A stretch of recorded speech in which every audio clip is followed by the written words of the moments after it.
Hey, grace and peace, everybody. Fair use.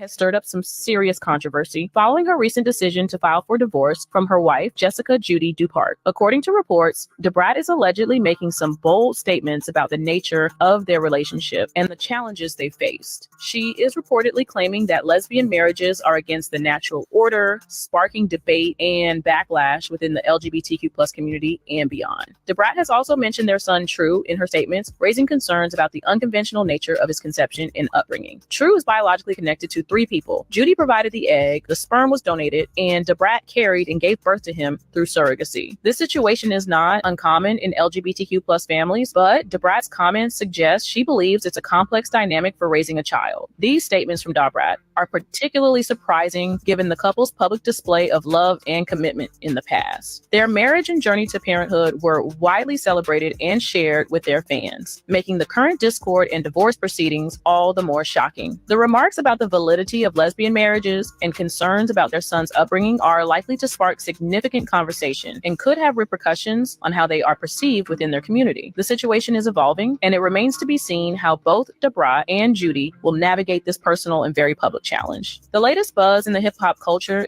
is that rapper DeBrat has filed for divorce from her wife, Jessica Judy Dupart. The couple, who made headlines for their relationship and family planning journey, are reportedly facing a legal battle over the custody of their son, True. Judy provided the egg, while DeBrat carried and gave birth to their son via surrogacy. In a surprising turn of events, DeBrat is not only seeking a divorce, but has also filed for full custody of their son, True. This move suggests that DeBrat wants to be the primary caregiver, which could lead to a contentious custody battle, given that Judy is the biological mother. The couple has been very public about their relationship and their journey to parenthood, so this news is especially shocking to fans who followed their story. As the legal proceedings unfold, fans are eager to see how both DeBrat and Judy handle this situation, especially given their previous close bond and their shared journey into motherhood. This story highlights the complexities that can arise in relationships, especially when children are involved, and the potential challenges that may come with navigating a breakup in the public eye. So,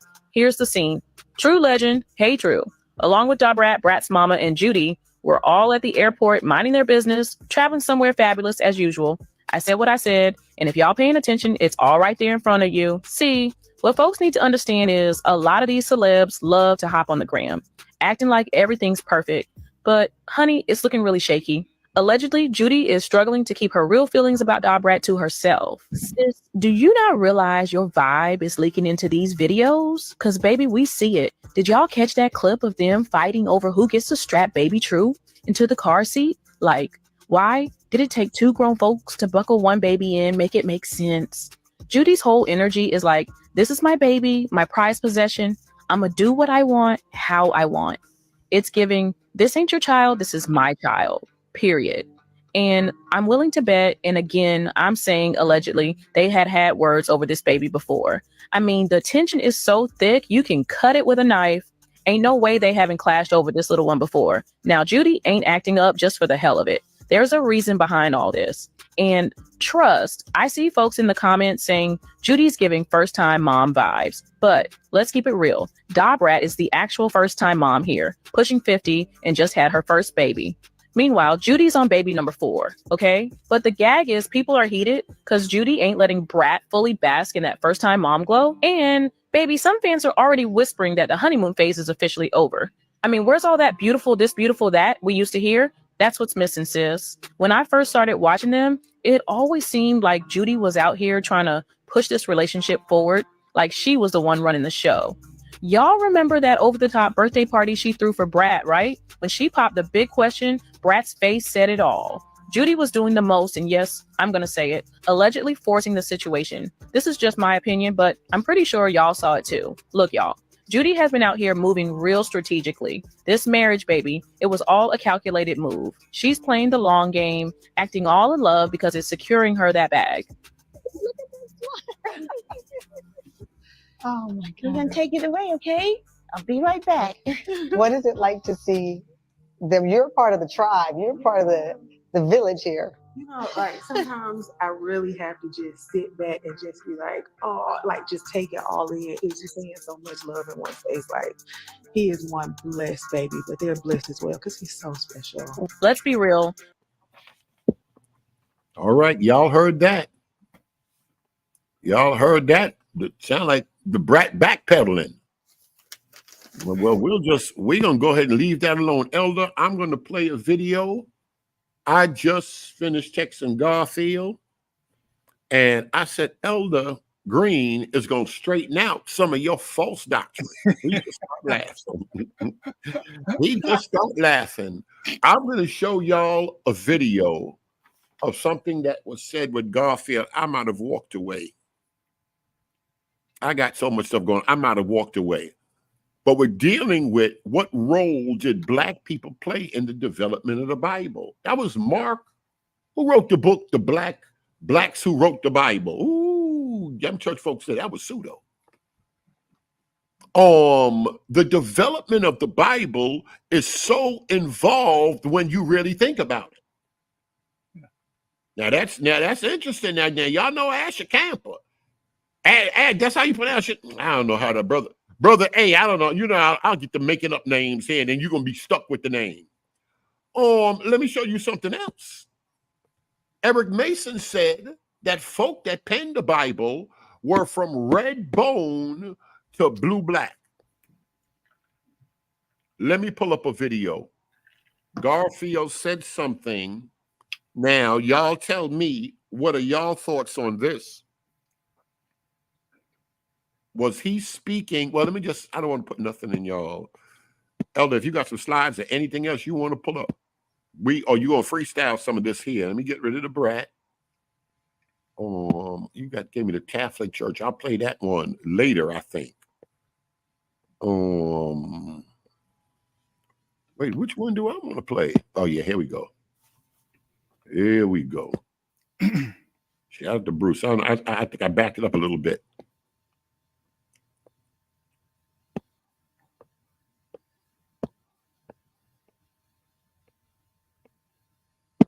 They just showed this little pithy. Oh, it was an uprising. There was a riot and several. But then when you hear from the people who actually had the atrocities visited on them, there's a total different story. There's a total different number, and that's all I'm saying. What we are doing, we're for essentially as a people, as a group, we're hearing from people who enslaved us, who are pretty much involved in white supremacy, and they are the ones who are telling the story. And all I'm saying is, Brother Garfield, Brother Moore, is that because of all the books that were burned, and what I'm saying, and when a people tell their own story, then there's more to the story. You just can say, well, the scholars said, no, the scholars are giving a limited view of what happened. And all I'm saying is you have to take an account of the insidious plan to delete what happened and the numbers, right? Because they are running things. Hold on 1 second. I got to make this point for people. I got to make this point. 10 seconds. Just 10 seconds. So, go ahead. I lost it. Go ahead. I'll come in. I'm sorry, bro. I apologize. I wait. No, you're good. Yeah, you got it. You know what the hypocrisy is? What Bruce just said is that if anything goes against the Bible, it has to do with records and record keeping. Now, let me say this with all due respect. There was not one black person that was involved with the shaping of the New Testament. When you look at the shape, Garfield said there's not one black person that was involved with the shaping of the New Testament. Bishop sister, y'all already know, once Garfield started showing them light-skinned Jesuses, she done with him. She wanna know if he gonna be the meet and greet. She done with him. Elder, what's wrong? Well, let me Garfield's in here. Let me just let y'all hear that part one more again. No, but it was still they were still in captivity. So what was the practice? Well, hold on, real quick. So I just want to be clear about something. So what was the practice of when they converted their slaves? Like, what happened to their freedom? It wasn't the type of freedom they had in Assyria or Babylon, where they were still They were in captivity, but No, they were able. This is where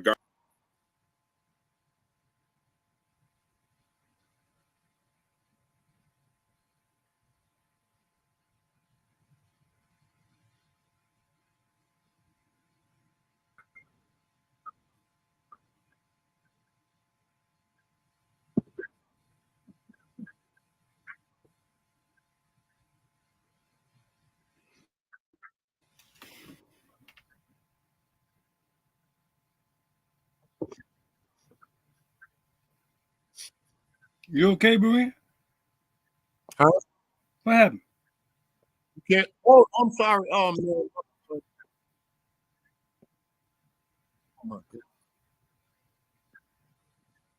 And y'all hear it or How y'all they just hear all of burn it? records so you all can have a different perspective to understand. I'm sorry. Did y'all hear all of that or you didn't? We didn't. I don't think we heard the second go round. I know I heard the first play, but I think you tried to play it again. Something happened to the second play. Oh man, what is going on here? What did I? All right, hold on. I'm sorry, y'all. I'm not feeling. Let me see what's going on here. And I told you, you ain't got to try to push it, man. If you ain't feeling good, man. No. You're gonna. I'm just setting it up for you, Garfield. Garfield want to talk, and you got some questions for him. Hold on 1 second. I'll be right back.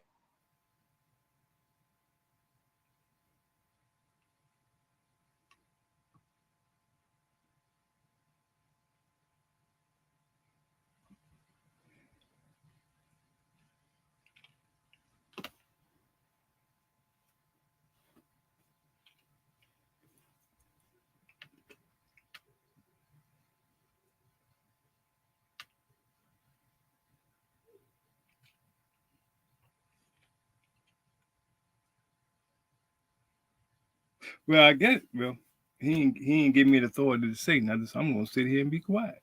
No, go ahead and talk whilst I'm doing this. Oh, okay. Oh, yeah. I was just gonna say until you get ready. I just want to continue to encourage people to try to make it to the meet and greet. You know, we're excited about it. We're making plans to have a meet and greet, and everything is moving forward. So, looking forward to meeting different ones that's gonna try to come out and have sweet fellowship, sweet socializing, and all that good stuff. So definitely, if you can make it, just come on out, just have good sweet fellowship. And it ain't gonna be no whole lot of, what we see going on Berean sometime. It ain't gonna be that kind of atmosphere. It's gonna be a meet and greet, fellowshipping and eating together, just games and, just having some nice good times. So definitely welcome to come on out. The end of this, I think the 21st, 22nd of this month, September. Very excited about it. I'm looking forward to it. I just want to throw that little plug in there while Berean is getting ready. And also, I guess I can continue to talk while he's getting ready. Yeah, what is being discussed is what the other day. Oh, here we go. No, go ahead, finish that up, and then we'll. Yeah. Well, no, you got it going. You go ahead now. Okay, fair use. You say fair for your own trip for your.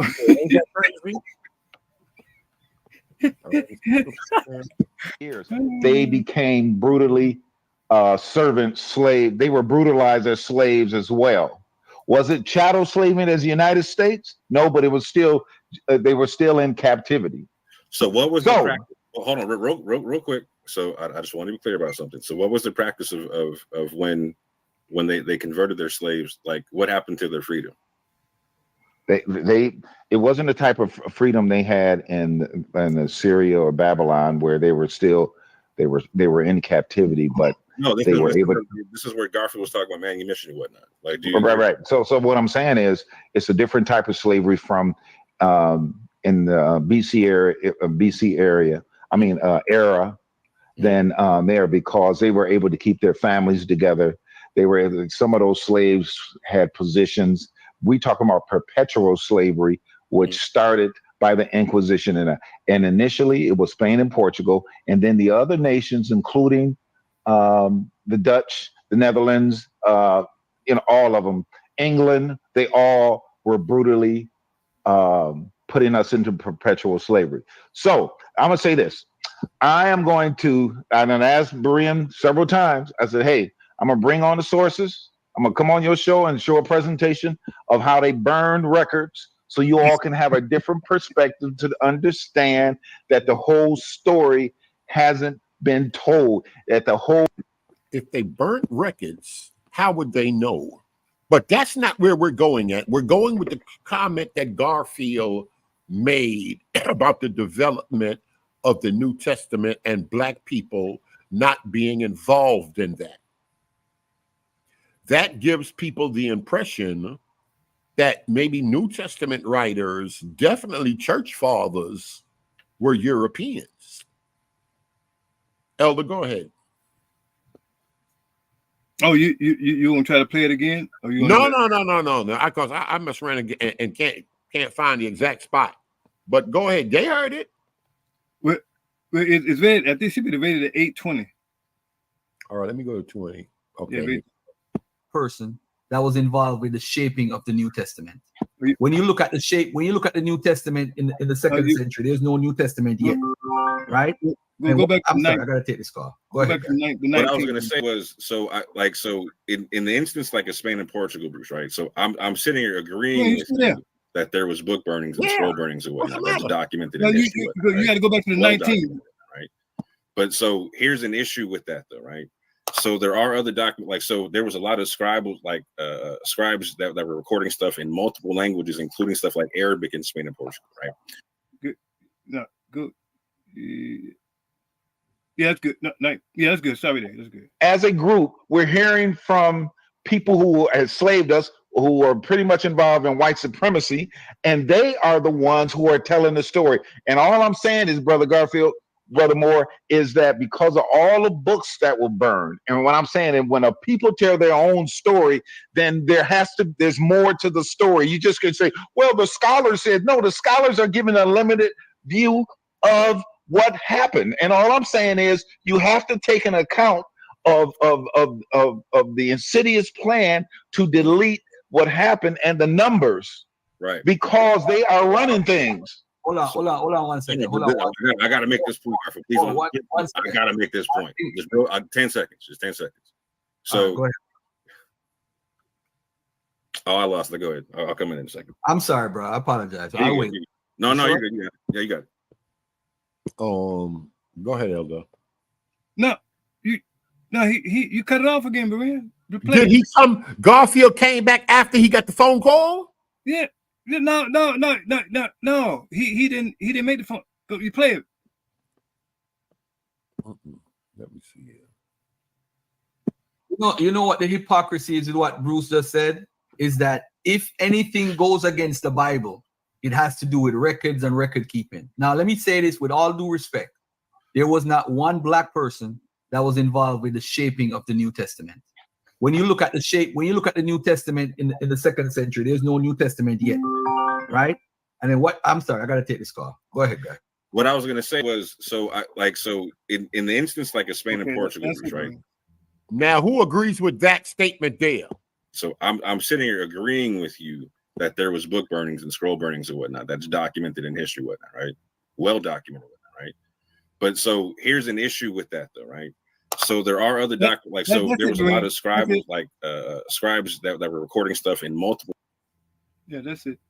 Yeah, so yeah, I think that was the video from 2 days ago, and I had jumped on earlier that morning. I believe it was talking to that. I feel like I be cursing when I say that ass, but I know it ain't. I know it ain't. I ain't cursing, but and then I think that's completely false. Man. They don't agree with Garfield. Okay. They don't agree with Garfield. Go ahead. Okay. Oh, I'm reading the comment. I'm reading the chat. But and I jumped on earlier that day, and I was talking about that. Took to the ass fella. He was talking about. I can't remember what we're talking about. Then throughout the day, I kept listening, and then this young lady came on, and I applaud, and I do applaud Garfield for, you know, calling that young lady to, show you respect by, taking down. Cause I didn't see it. I don't know if they put the image up there or not, but they must have had some kind of image of something with you and him on some show she was gonna do. Yeah, And I heard some of it afterwards. I was yeah. like, oh, And yeah. I got, and he definitely stood up Yeah. like he should, because that's disrespect, that's straight up disrespect, and I applaud him for that. And I applaud the young lady because she did apologize if she offended you.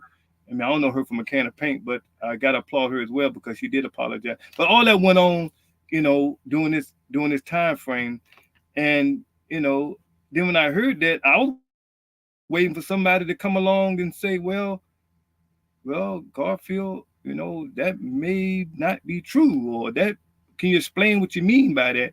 It just went on, continued conversation. I'm like, but ain't nobody gonna try to ask what's up with that. I guess they're so consumed with the other thing they were trying to work out and figure out that just, I guess, got pushed on the carpet. So Why do you have a problem with it? Clearly, Moses' aunt got a problem with it. Clearly, Seminary Cove got a problem. Why do you have a problem with it? You always thought, I always authors and the writers of the Bible were black people. Yeah, I always thought that the main shapers of the like, here we go. I know y'all done seen this kind of chart before. This old chart I got, and I come to early church fathers and the out of Africa, and I got newspaper clippings that so this stuff I've been teaching and sharing. And you got a video. Play your video, Berean. Okay, I'll try to pull that one up right there. But Garfield, I want you to lay your thing out first because Garfield ready to come up here. Okay, well, really, honestly, I don't have honest. Now, like I said, that Berean my brother, and y'all know, don't let Berean run y'all up on no snag. Don't let Berean run y'all up on no snag, because he the king of finesse. He gonna get something started.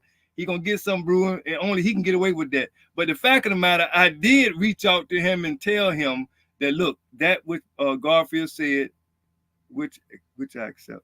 What would that mean? Oh no, don't read the screen. I just be putting stuff up. Don't worry about that screen. Okay, all right, okay. But now I did reach out to Berean and told him that I felt as though what Garfield said was not correct, as far as there was no black contribution to the making or the shaping, development, whatever word was being used of the New Testament. And I've come to learn, since I've been looking into this, and I haven't done no exhaustive study in it.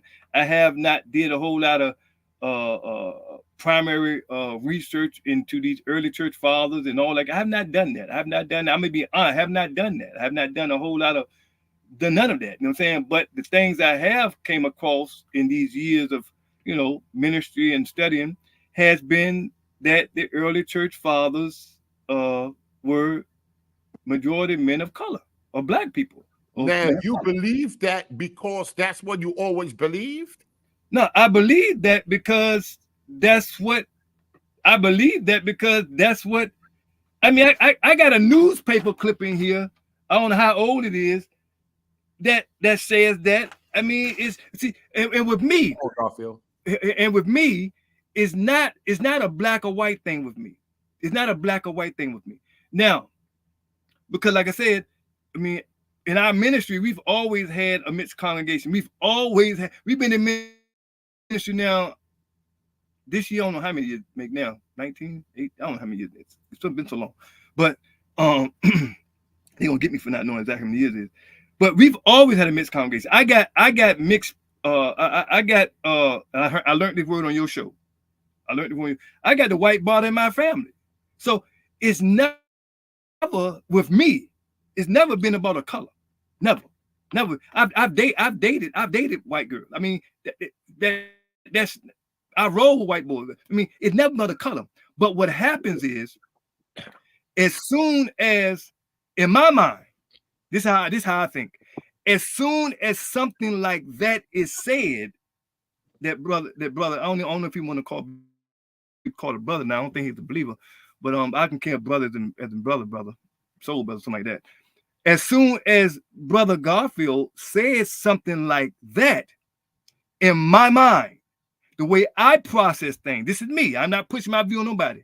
In my mind, the way I process things, when I hear something like that, in that context, pertaining to that subject, hear me clearly.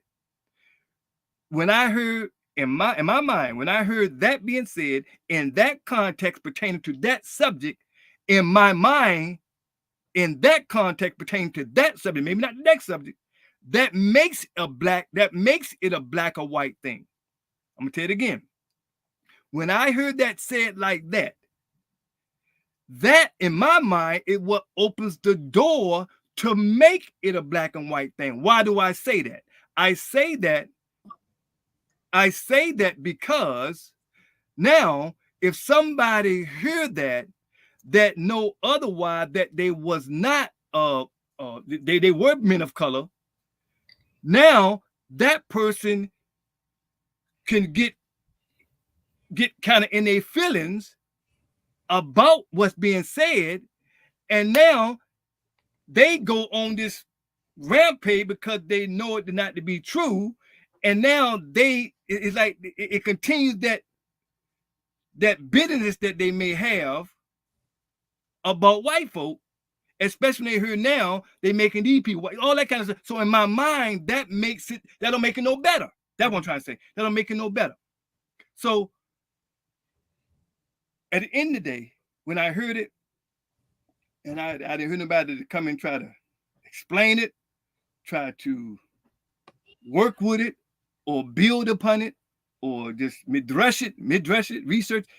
It just was said, and the conversation went on, whatever they were talking about, and y'all got off the show and closed down for the night. And I said, no. Elder, you believe original Israelites were black? Yes. Maybe Garfield don't even want to get caught up in that colorism thing.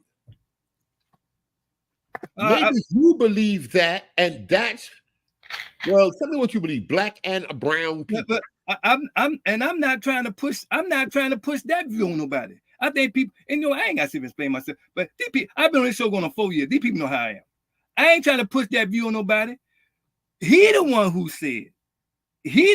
said that there was not one black person who contributed to the making, the shaping of New Testament. I didn't say that. He said that. And you got a video yourself that you saying something about the black early church fathers and stuff like that. So it ain't that I'm trying to make it a black or white thing.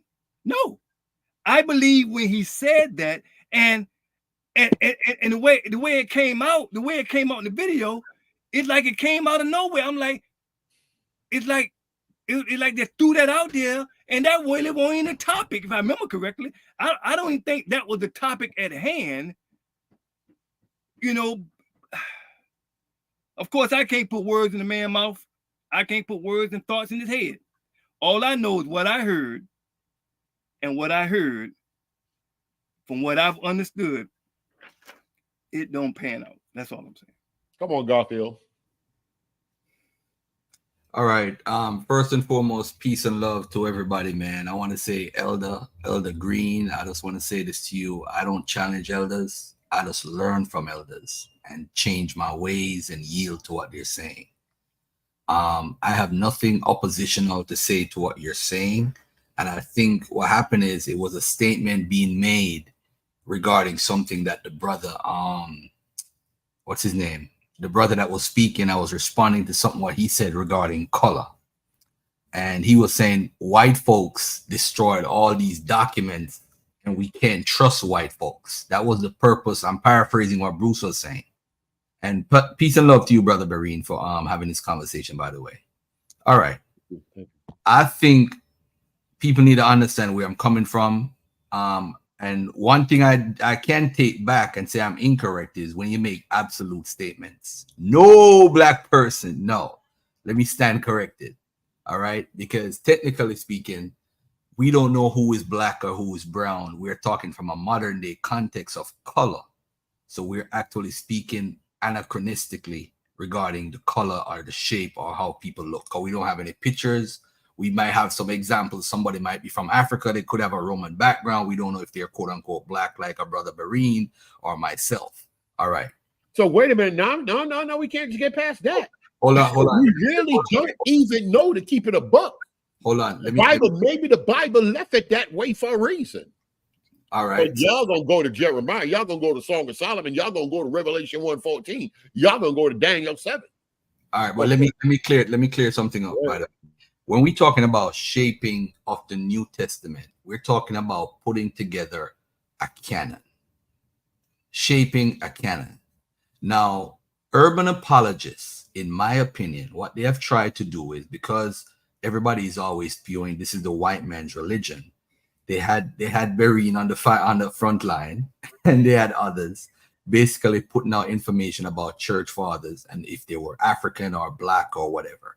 So they try to change the narrative. So nowadays, in the last year, you see people talk about Christianity in Africa before the slave trade and how some Africans were Christians. It's to change the narrative that it's a quote unquote white man's religion. I'm not wrong, Garfield. Yeah, I'm not into it. I'm not into the color thing at all. I don't care about the color part, right? Now, when Bruce said that the white man did this, my response was, so in the shaping of the New Testament, if people know the history, if you know what's called a development of the canon, you could go to Bruce Metzger and Bart Ehrman's book is one of the books that people read in seminary all the time about the New Testament. And if you look at the history, let's look at the history for a second. The first people to start quoting like different books from the Bible, you're talking about quoting the Bible, is Ignatius. The first person we have from a church father perspective is probably Clement of Rome, right? Where he's quoting Paul's writing. He actually says he saw Paul and Peter in chapter 5 of one of his famous writings, say he saw them physically in the 60s. Yes. We even have his right. We even have a right in his high regard. When people argue about if Paul and Peter existed, we have somebody who actually literally saw them and documented it outside. He's a church father. He's called a church father today. All right. Now, after him, we have Ignatius. Ignatius is quoting Matthew. He's quoting Luke. He's quoting Acts, Romans, 1 Corinthians, Ephesians, Colossians, 1 Thessalonians. All right. Then after him, you have Polycarp, who quotes more of the Bible, the New Testament, right? He's quoting 2 Timothy, 1 Timothy, 2 Thessalonians, Hebrews, 1 Peter, 1 John, 3 John. So there's more of the Bible. Then you have Justin Martyr, who's quoting all 4 Gospels. Then you have a gentleman by the name of Tatian. Tatian is the person that wrote what's called the Diatessaron. So this is the I'm giving you a history in 30 seconds, the history of the shaping of the New Testament. So after Tatian, right, you had Marcion before them, by the way, who had all of Paul's writings and something similar to Luke. Then you had Justin Martyr quoting all 4 books. Then you had Irenaeus. Irenaeus is the one that presented a canon of 22 books. It didn't have Hebrews, it didn't have James, it didn't have Philemon and 2 Peter, 2 John, and 3 John. So you have 22 books. That's the first official canon that I know of. I think the Mauritanian canon might be like dated nearby, but these are canons of the Bible that's being put together by folks who don't look like me and you. Now, how do you know they don't look like me and you? Okay, well, that's a good question. Well, I mean, is that fair? But I'll say that their roots and their history stems from a European background. And what I say is these are the people that's shaping the New Testament. Now, you're going to get to Clement of Alexandria around 189 and all that stuff. Then you get Tertullian, who is questionable. I'll put a question sign. I would not say he's black or white, but he was born in Africa, Roman legion father, and I think a Berber mother. I don't know if he's African, as in African in the context of what we hold today, but I'll put a question sign beside him. Origen is another person from Africa. You have African church fathers later, but I'm talking about the shaping of the canon within that 2nd century context of when that book was formulated and say, hey, we're going to develop a canon. Whether it's 22 books, 25 books or 27 books, we have a shaping of the New Testament by these gentlemen, whether it's Tatian, who's from Greece or Rome, whether it's Irenaeus, whether it's any of the other church fathers in that time period.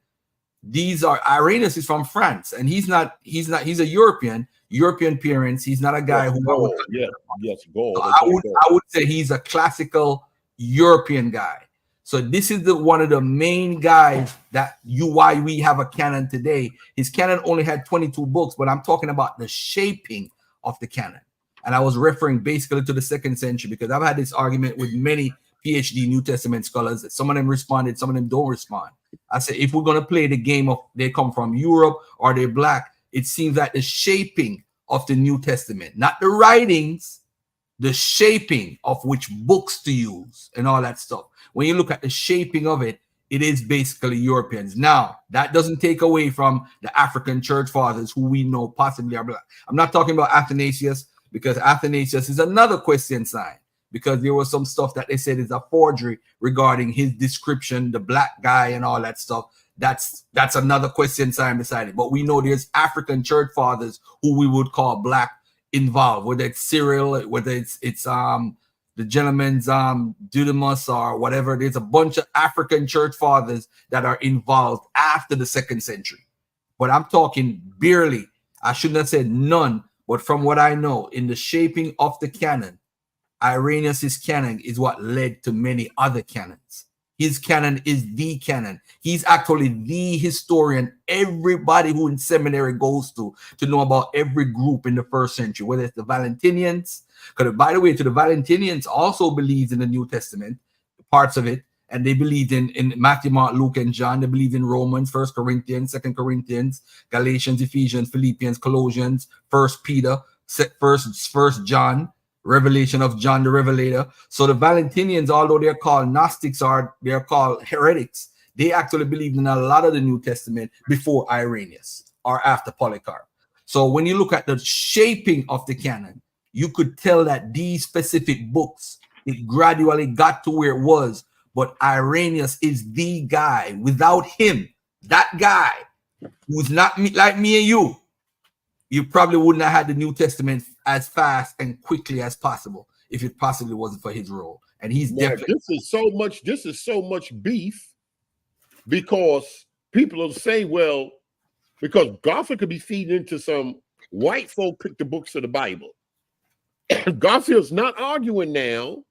It seems like he's not arguing that dark, black, or brown people were involved in the writing of the scripture. But in the development of the canon, that's a whole nother argument for a whole 10-hour live. Elder Green, what say he on that? The reason that we were saying, look what Met said. I've told Berean that we call a lot of church fathers African when Romans dominated that area. And we don't really know what they looked like. Okay. Well, okay. Here we go. Okay. Okay. Now, see this. Oh, go ahead, bro. I don't mean to cut you off. Go ahead. Now, if this is now, Met ain't doing what the apologists were doing. We quote Thomas Oden, how Africa shaped the Christian mind. He called them and had pictures of them as Africans in there. Excuse me. It could have been a guess, and then other people, like myself and other people, started sharing the picture, getting the actual picture out the book. Not even knowing that's a prime, that's not a primary, but just getting the pictures out of the book because they come from Africa. Met, like Garfield said, they wanted to change the narrative.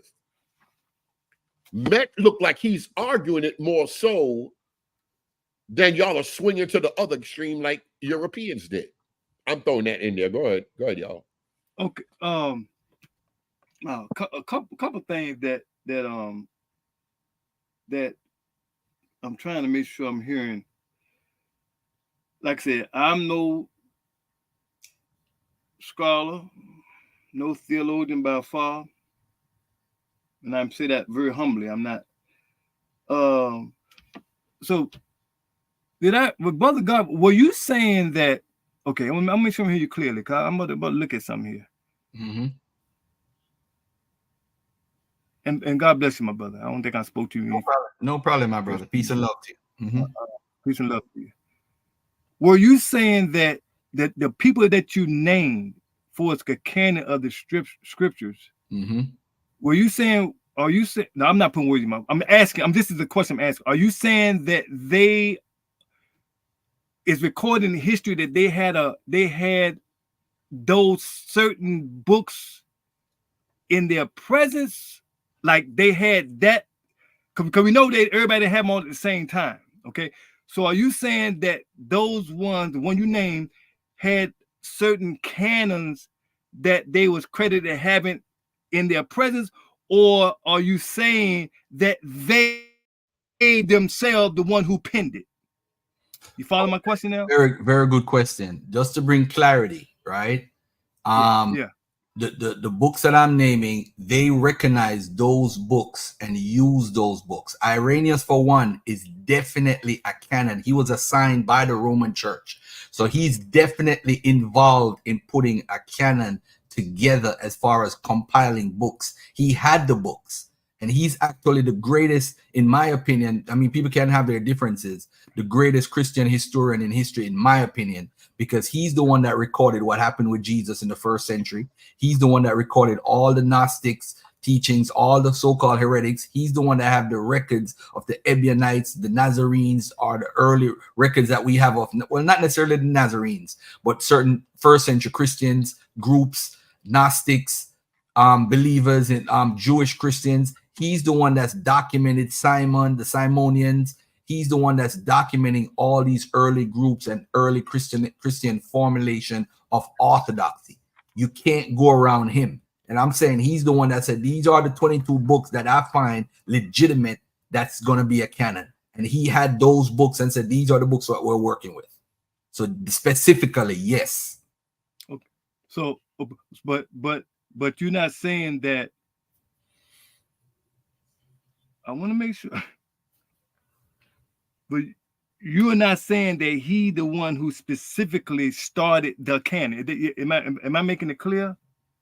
He is the one that started the first major canon that we have in Christian history from a Christian perspective. He had the first canon. He is, I mean, outside of what Marcion had or what Basilides did or whatever they found with the Old Testament listings. I forgot what the name of the person is.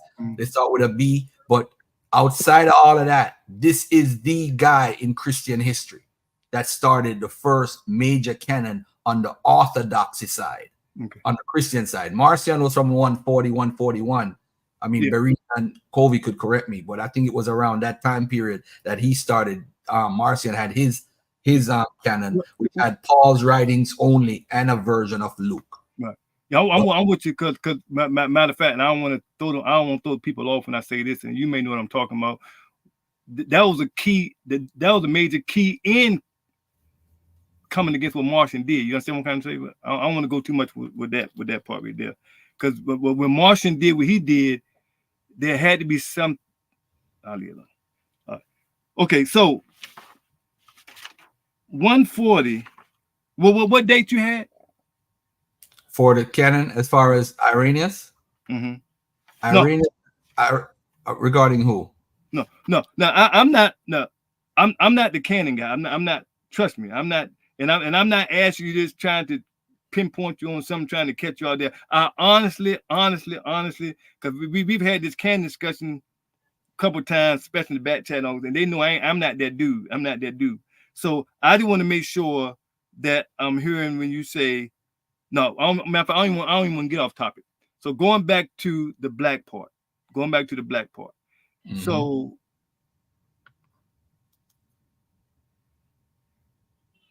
the shaping of the New Testament, you were saying that you were talking about only the canon. Right. I'm not talking about Israelites in the first century. I'm not talking about believers in the first century. I'm not talking about Matthew, Mark, Luke, or John. I'm not talking about them in the sense of the writers, because I remember Barry made a video on this. Garfield lost his mind.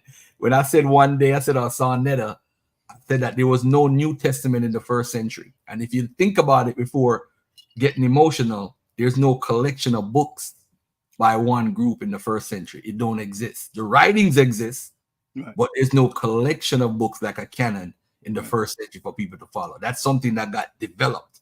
And during the development stage, the people like Ignatius played a role by mentioning these books, giving them some sort of authority. Then you had Polycarp. Hey, not to steer from the conversation, but I want to say something real quick. Let me just take a pause and say one thing, if I may, for 30 seconds. Yes. Just to respond to Covey, because Covey deal with scholarship.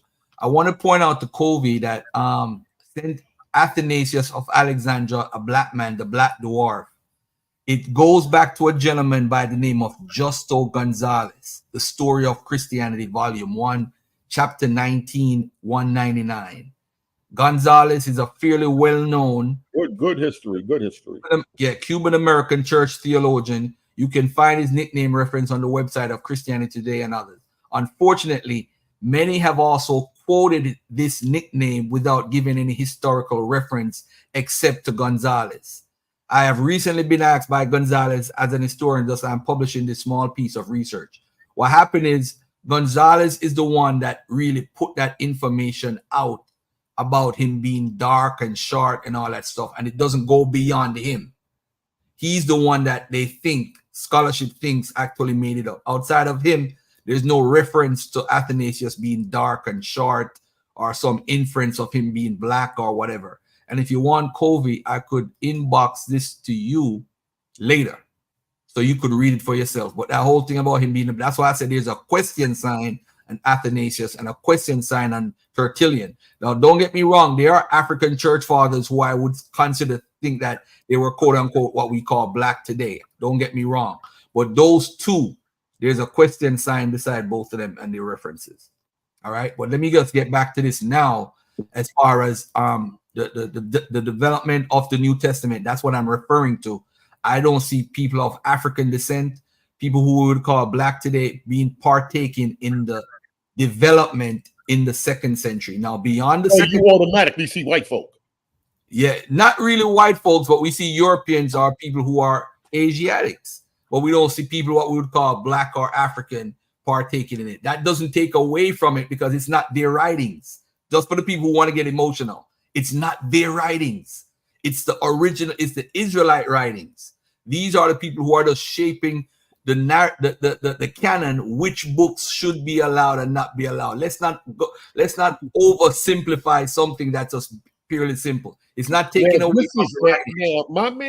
My man A right here, he said it could be, it's a little bit more complex than that.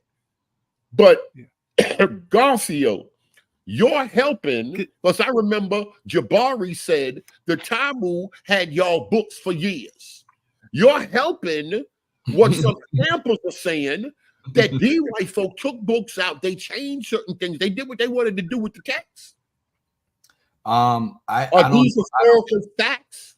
I don't get into that. I'm just saying that as far as the development or shaping of the New Testament we have today, Irenaeus has played a pivotal role. Let me be political for 1 second. He played a pivotal role in the shaping of the New Testament, if not one of the most important roles in Christian history. Irenaeus. So, and by the way, too, remember this though, Bereen, the people like Jabari and the Egyptomaniacs don't believe a New Testament existed or Christianity existed before 325 AD. Yes, correct. This and by the way, too, for those who don't know, there's like 8 to 10 different councils that's in North Africa where they're arguing doctrine about Christianity. So there's councils way before the Council of Nicaea. From the first century, you have the Acts 15 Council, then you had the Jerusalem Council, then you have councils in the second century, a couple in North Africa. So in Africa, you had a strong Donatist community or whatever version of Christianity that they follow. But at the end of the day, it was a version of Jesus being real, a human being, being a Christ, being a savior, and people worshiped him. So you had Christianity in different forms, different sects, and so forth. But the African community played a major role, especially with Arius, who was an African. So the issue is not blackness or African for me. What kind of African was he? A white African like South Africa?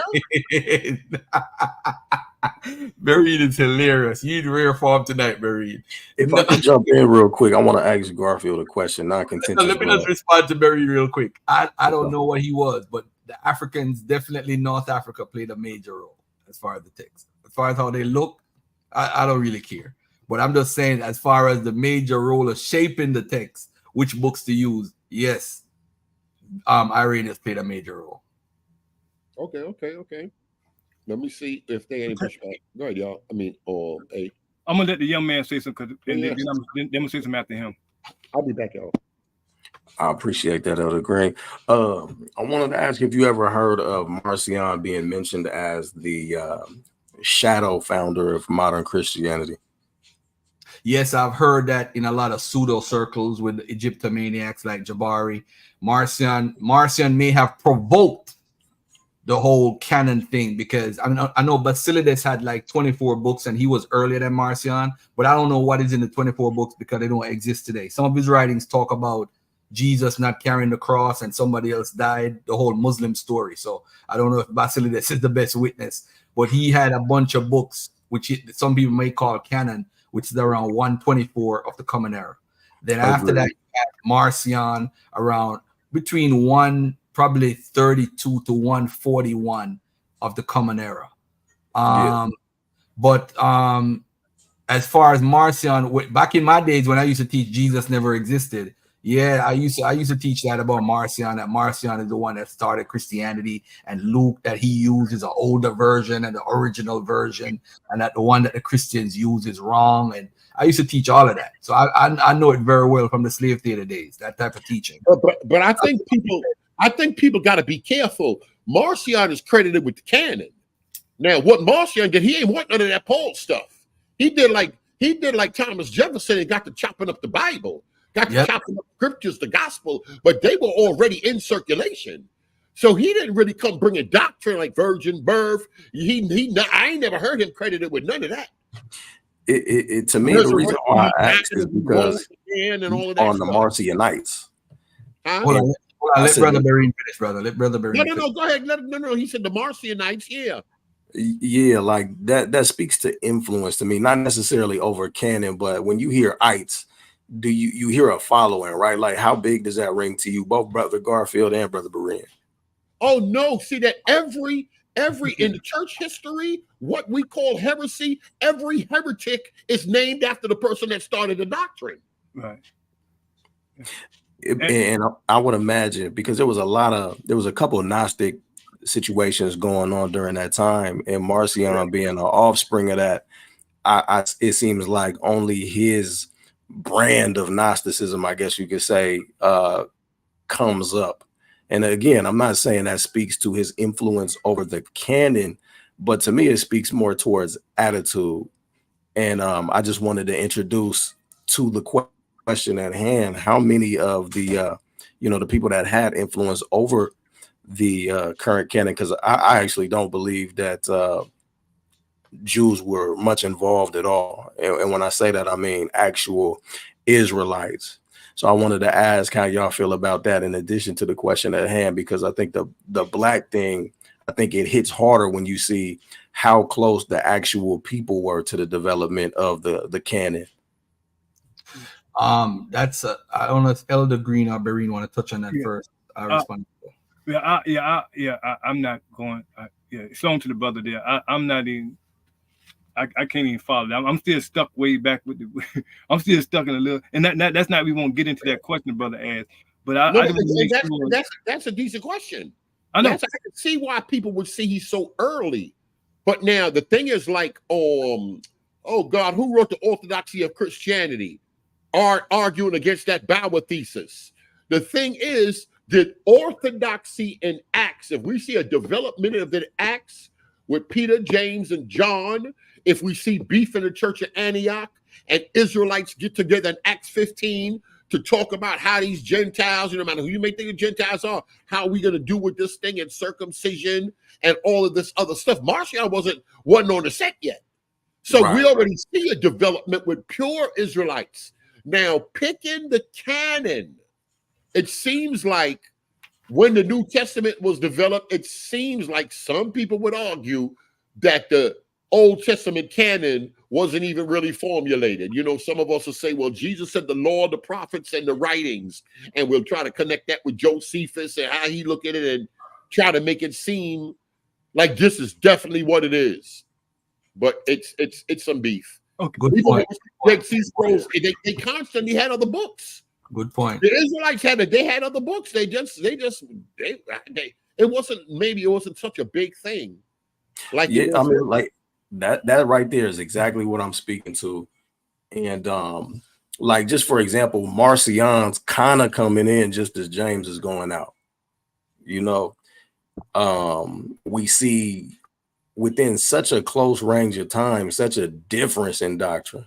You know, a lot of people call Marcion anti-Semitic, you know, yet he loved to adhere to Paul. Supposedly him and his Marcionites had a lot of anti-Semitic views. We know that they hated the law.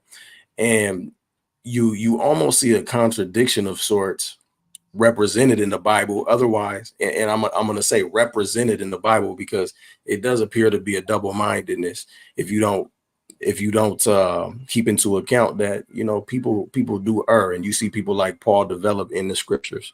I don't want to get too deep into that, but you see people like James, you know, promote works, not absence of faith, but then you see thought processes like faith alone promoted as well. And this type of confusion kind of speaks to not only the influence that a lot of different doctrines that people may have brought together and agreed upon at the Council of Carthage or whatever it may have been. But how come you don't see much from, say, the Ebionites or the Essenes surviving outside of gospels like Matthew, for example? And you know what I mean by that? Like, they had the gospel of the Hebrews, the gospel of the Ebionites, different variations of what would supposed to have been the influence behind the book of Matthew. You see what I mean? That influence is like just as Israelites were being pushed out, you see these people groups that Garfield is speaking about coming in. So, you know, I'm a bow out. I just wanted to listen to y'all chop it up about that. Right. Thank you. Go ahead, Elder Green. Yeah, okay. I just want to make sure. I don't know how much long I'm gonna be up here. Yeah. So Brother Garfield. So going back to the topic of the show. What side is most excellent on? What role did Black people play in the development? What role did the Black people play in the development of the Bible? So are you saying I just want to make sure that I'm hearing specifics. I'm a specific guy, straight to the point guy, you know, because my time is always precious. I'm saying so going back to the initial point that you said in the other video, did Blacks play a role in the New Testament shaping, development? Did some Blacks play a role? Yes or no? In the 2nd century, not that I know of. But in the 3rd, 4th, and moving forward, yes, Africans did play a role.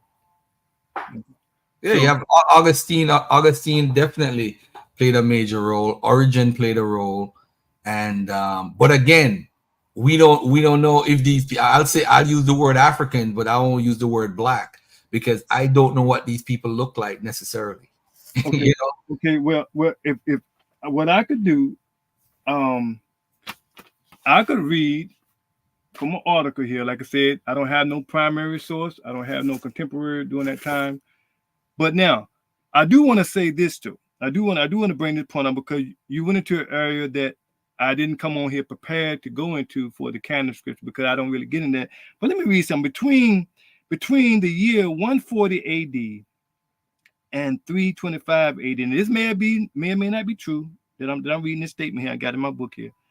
We have church records, we have church records of several different New Testaments. Note, the list on the books in the canon has changed from 140 AD to 180 AD, 200 AD to 325 AD, and finally 367 AD. And this may be kind of questionable there. That are in your notes. So that's part of my notes I have. Origin 185 to 254, them dates may kind of vary, AD, was the earliest Christian, this may be questionable, author to mention 2 Peter.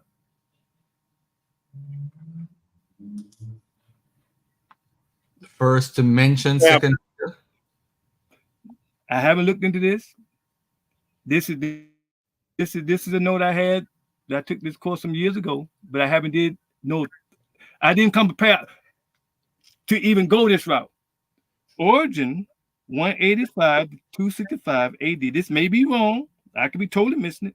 Was the earliest Christian author to mention 2 Peter, and most scholars agree that it did not appear to be known much before that time.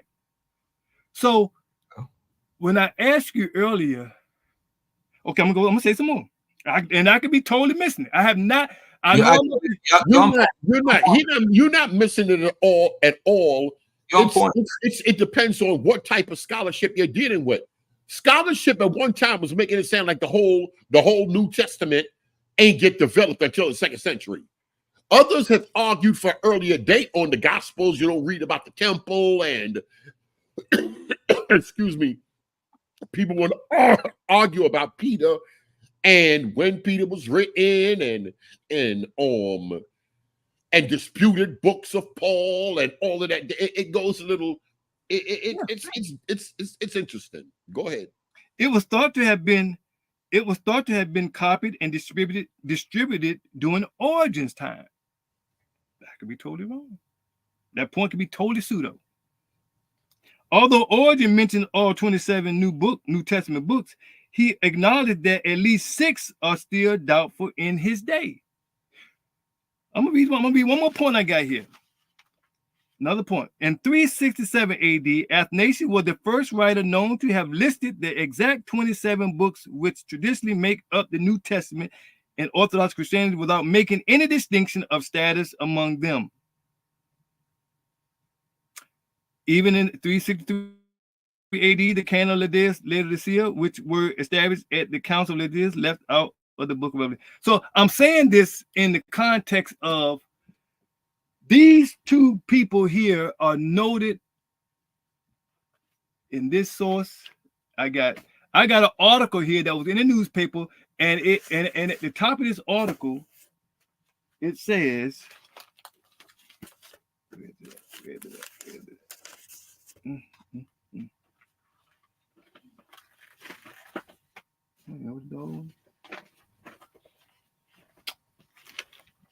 oh, there you go. Right there. The top of this article, it says, right here, the Xerox copy. Origin was a black man from Africa. Yes. Excuse my hand, my working hand. This is a newspaper article. Like I said, I don't have no primary sources. I do have some books over there that got these guys in it. But it says Radnor Center. No, it says scholars are settling the Eastern University. It's at the top. They may have changed their view. Scholars are settling in at Eastern University. Radnor Center to study early African Christians. What year was I'm not that? gonna read this. Oh Lord. Oh, what year this was doing? Oh man. What I did, it was in the newspaper, and I took a copy and I Xeroxed it. Copied it. This was years ago. But it says Radnor Center to study early Christians. Said, I'm gonna read a little bit. Tucked inside 29 volumes of Christian commentary, a thread weaved its way around doctrine, ancient thinkers, and early church history, Africa. Scholars scholars who are considered fathers, scholars who are considered fathers of the early church lived and taught their doctrines such as the Trinity involved there. What if a world religion long draped in a shroud of Western thought and culture had intellectually mooring far deeper in Africa than had been originally thought? The center of early African Christianity, newly based at Eastern University in Radnor, intends to spend years researching that thread and has 1.2 million of initial funding to start. The 3-year-old center is settling in after completing its official move from Drew University in New Jersey in April. I guess that's to be a time to know what date that was. This was. The Christian school in St. David's beat out other colleges competing to host the center, including Yale University. Since the inception, the center has sponsored a book about the topic, along with trips to Africa, where researchers consulted with African scholars. The center and its staff of 3 are primed to carry out a plan to oversee research, present seminaries, and develop curricular, ecological studies, and an extensive online database. Now, and it goes on. It goes on. It has a part 2A, but I don't want to read all of it but going back to the key word here, or the key topic, Blacks played no part in shaping the New Testament.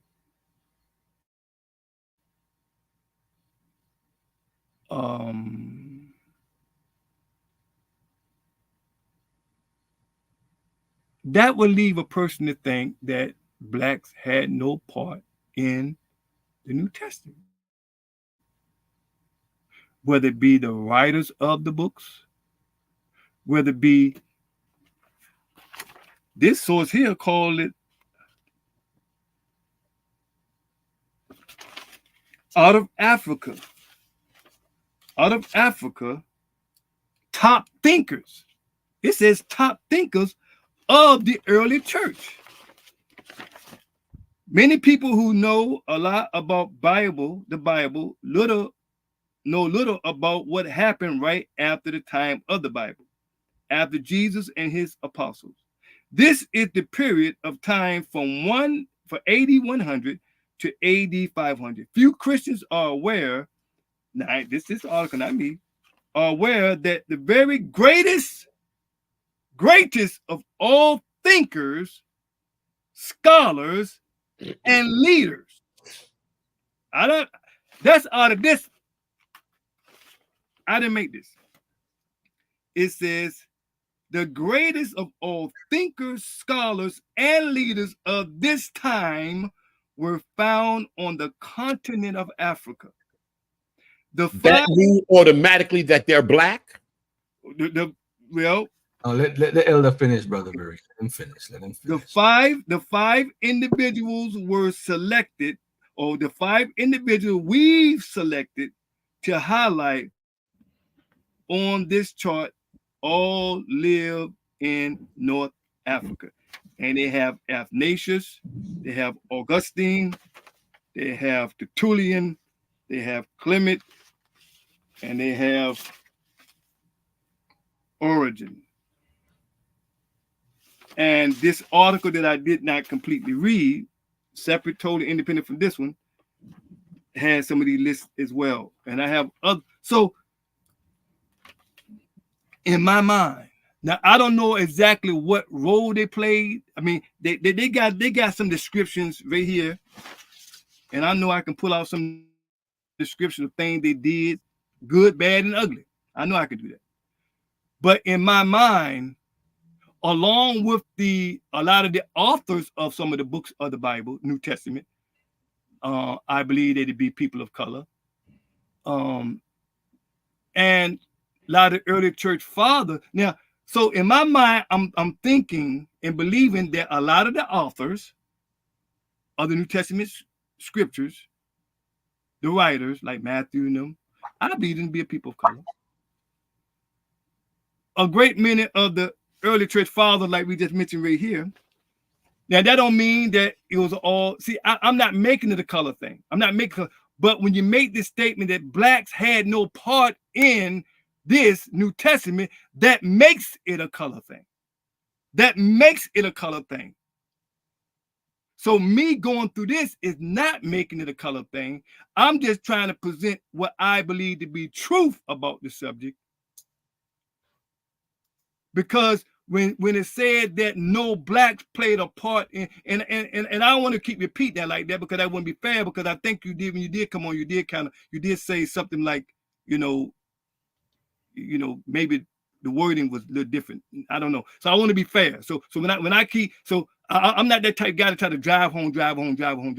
I just want to make sure that the listening audience know that, yes, black people, that don't mean everybody was black. I'm not saying that. But color people, whatever black look like, me, I know today black don't look like this. That's another whole subject. But whatever black you meant, my brother, whatever black you meant when you said that, I'm here to say, yes, they did play some kind of role in the New Testament. And I think you agreed to that when you came on. So I'm not going through all that to try to drive home this subject. When I believe when you came on, you had kind of already, cleared that up a little bit. So I'm good.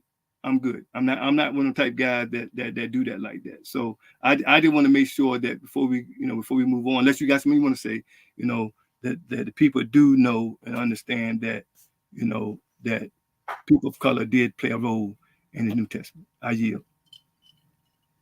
All right. Hey, well said, well spoken. I do want to say that we have no evidence at all that these gentlemen were black, white, red, yellow, or anything. The only thing we know for origin, and with all due respect, we have people who want to have a motive in pushing the word black. I mean, when we hear the word black, we get sensitive. I probably should have used the word African. We probably wouldn't be having this conversation. But the point is, in the body of Christ, color don't matter, right? But watch this now. Right. But I agree. Everybody getting sensitive. Let's cancel Garfield. But let's take a look at Origin. Origin's father is Leonidas. Leonidas, according to Eusebius, also was of a Greek nationality. That's the father of Origin, right? Now, Greeks can be any skin tone. But I'm just trying to give a background. Although they're born in North Africa, they can have Greek parentage. He was born, his mother was mixed or whatever she was. We don't know what these people look like. So we can't say automatically because they're born in Africa, especially North Africa, especially Egypt, which was flooded with Greeks at the time and flooded with Romans. Well, not too much Romans, but a lot of Greeks. And in North Africa was flooded with Romans because they actually had a lot of people migrate. That's the difference when Rome takes over an area. They always have their citizens move to the region. So now with Tertullian, with Origen, with Augustine, we don't know what they look like. We automatically assume that they are black per se, like we say today, because they're in North Africa. But this gentleman, his father was a Greek national. Augustine's family is, I won't even get into that part. They say all these church fathers, because they're born in Africa, I'm telling you, we're part of a whole movement of trying to remove this. This is a white man's religion. But the truth of the matter is, if you're going to use Origen as an example, I don't think he's the greatest example because of his father being Greek and his mother being from wherever. I don't think that's a great example, but he could be dark skinned, he could be light skinned. I don't know. I don't know. And I think what you read from is, I don't know what source it is, but I guarantee it's some source that's trying to push that it's not the white man's religion. This is what the urban apologist, hold on, beloved. This is what the urban apologist movement is trying to move us away from. I don't think Christianity is a white man's religion in the sense of that the white man used it to enslave us, yes, but not in its overall sense. It's an ancient Near East cultural religion, and the people who practice it could be any skin tone. Is everybody in the audience mature to say that? Or do we say Israelites have to be dark and dark like Berean and be black? Does every Israelite have to be that? The Hebrews, the Jews wrote in the first century, I think, in the Mishnah. It's recorded from the Mishnah, from first century oral tradition, that they were neither as light as Germans or dark as Ethiopians. They were like middle tone, skin tone, like boxwood. That's what was written. I'm not. So those people that have that skin tone could be in Africa, they could be in Europe. It doesn't matter. Their skin tone is like boxwood. That's what they're saying primarily. Now, if you want to say they're black and it makes you feel better, that's on you. I would say that these church fathers were born in what we call Africa today. Are they African in the sense of what we look on as Africans? I don't know. We simply just don't know. All I was referring to, because I got a phone call, I couldn't clarify it at the time, is that in the second century process of the New Testament being developed or being shaped, I don't see people of African descent playing a role. I don't see them. I see people from a different culture, different era of the world playing a major role, who is Iranians, who is born in France. That was my bottom line. And it was in response to what's his name saying he don't trust white folks, don't trust Europeans. So how you trust Iranians and all these church fathers who don't look like us? That was really the point I was trying to make. Because we didn't necessarily, the people who wrote the book necessarily didn't shape the New Testament canon itself and put them together. That was the bottom line point. It has nothing to do with a black or not. But you see, we get sensitive when we hear that because we want to say, hey, black people did something. I'm not trying to take away from what any Africans did or any what black folks in general did. I'm just for the truth. I don't have nothing to lose or gain with this conversation. I'm not going to be liked more by the Christians. I'm not going to be hated more by the Israelites in the audience. It don't make a difference. I'm just here to say point blank, I don't know of any church father that I could say, hey, he's totally one. I'm just saying that this guy here, based on his history, based on his tradition, he's from Rome or from France or from whatever.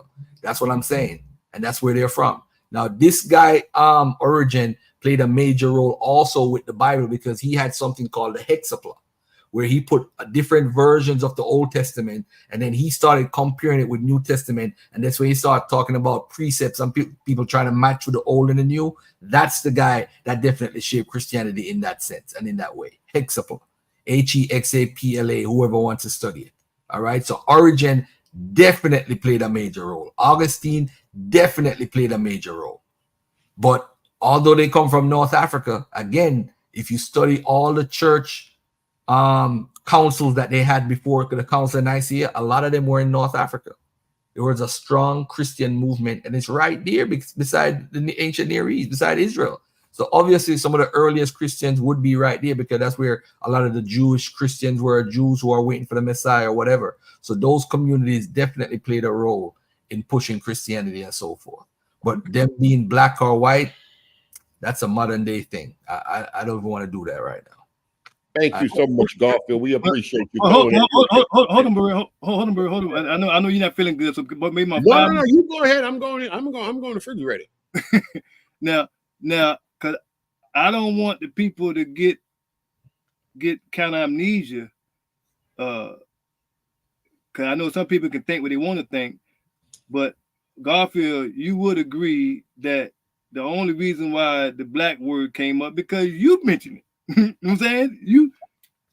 Yes, it was in response to what's his name talking about right. white people. It was in response to it was a gaslighting moment. Right.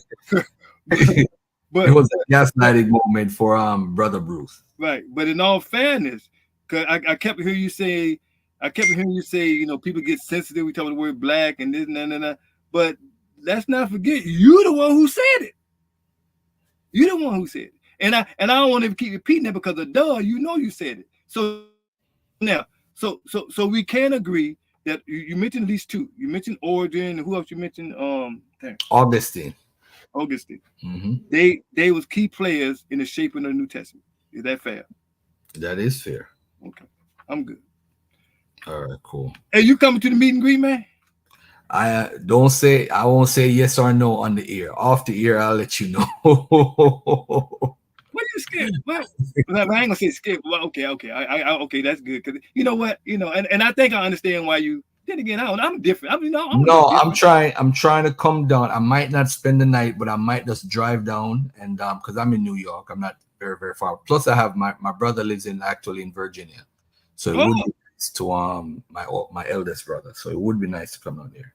Okay, he got a restaurant. The same thing that she gonna try to drive down, but apparently we got a good bit of people that they, maybe 3, 4, 5 hours away. They'll just drive. They're just coming for Saturday. And these folk different over here.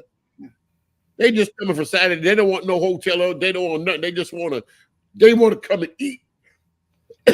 Excuse me. They want to come eat and be merry. Yeah, we gonna eat too. We gonna eat. We gonna eat. We gonna eat and have a good time. And I asked, did your brother have a restaurant? Because I know some man, that's gonna be another whole subject right there with that dog on with them dog on with that jerk chicken. That jerk chicken good. That jerk chicken good. Tail and everything. They better have jerk chicken in heaven. And look, that's Little Country go cook. I hope you got. How many grills you got? You got a smoker? What y'all got? He ain't even ask about the equipment. Yeah, we gonna get whatever Little Country want. We gonna make sure it's there. Okay, all right. Y'all heard that right here. All right. Go ahead. Anything close? I'm good. All right, but hope to see you, brother Garfield, man. And Garfield, and more important of all, man. Most important of all than all this color subject, man. You need to come on back to the Lord. That's the most important thing. And let me say that me using the term black was incorrect. So I will definitely concede to that. I should have said African or people who look like us. That's what I say, not in the sense of what we look like today, to bring clarity. But I did get a phone call, so I didn't get a chance to even be clear about what I meant. But to be fair, I don't know if we could tell what color any church father was. With Athanasius, I did bring out the source showing that that's from the gentleman. I forgot what his name of his book is, because a lot of the urban apologists use Athanasius, and I think it was it was actually Damon Richards who came on my show and cleared that up too for some people who had brought up Athanasius. He said, nah, I said we can't use he said we can't use Athanasius because we realized that the source of it was this gentleman, this guy from Christian History Book, which is the guy that I read.